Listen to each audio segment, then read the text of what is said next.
ხომშვიდობა. კი? ინდიელოვანებს თამაშობდით და აი, აჯებ სანდალი გავაკეთე და ვიფიქრე ეს შეამოვნება თქო. მობრძანდით. ხო. აი, როგორ დამა.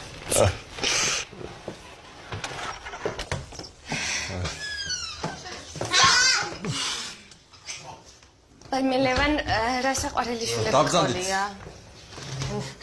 თქვენ ბავშვები კი არა, ინდიელები ვართ. ო, მართლა, აუ რა საშიშები ხართ. აი მეც.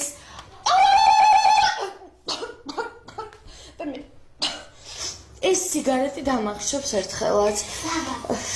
არ იმდო ამ ქალს. ეგ სხვა ტომიდანაა. ცხალი მირთვით ქალბატონო მაკა. ქალბატონო არ დამიძახო რა. მაკო დამიძახე. გონი? ამოცხო ტომალს? ჩვენი მამიკო მოსწონს. ეგ საიდან მოიტანე? სერიალებში რომ არის ხოლმე, ისე უყურებს. აჯებ სანდალი მიირცით ბავშვებო. აი მე რა ლამაზი შვილები ყავს ლევან. იცის. შენ რა გქვია? ამას ჩხინკა-ჩხუნკი, მე პოკაჰონტასი, ეს კი ჩვენი მელოდია. მაშინ თქვენ წადით ტახტზე სანადიროთ. მე კიდე მანამდე თქვენს ბელაც გავუმასპინძლდები. შენ მაინც გასინჯერა ჩემი ნახელად. ყოვსი დამავიწყდა. არა, იყოს, არა. მილადი საფრთხეშია. სად არის ჩვენი ავტომატი? აბა მაშინ ავტომატი არ ხონდათო. კარგი, ვითომ იყო? დაიგირა დიდო ბელადო ყოვსი. რა ხელი ბავშვებო ეს?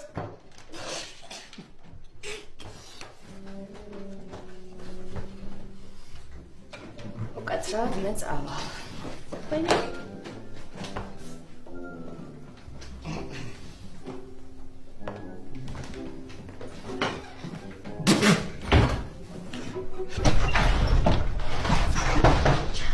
ჩხუნკი და ჯანდაბა თქვენ.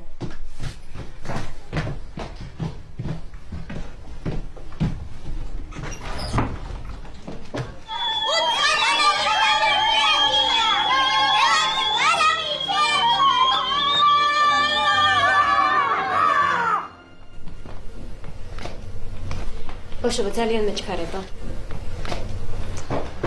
Ad გეჩქარება, ისე 1 საათით დამიტოვე ბავშვები და ეხლა ისევ მიყავს. მე რა 1 კვირა უნდა ველოდო კიდე რა. თუ ისე ველურ დასავლეთში აპაჩებებით უნდა აცხოვრო, ჩემი შვილები საერთოდ აღარ გამოგატან. მაინც ad გეჩქარება. საქმიან ვახშამზე. სიმპათიურია, ეგ შენი საქმიანი ვახშამი. სპანჯბობზე ბევრად სიმპათიური. ბავშვები სადგომ მიყავს მე, ბავშვები მაინც დამიტოვე. დღეს ძალიან გვიან მოვალ და მამა ჩემი დააძინებს. სხვათა შორის, მალე ძიძა გვეყოლება. ძიძა? სოფო, გაითვალისწინე, რომ ძალიან ბევრი არასანდო სააგენტოა. ფრთხილად იყავი რა.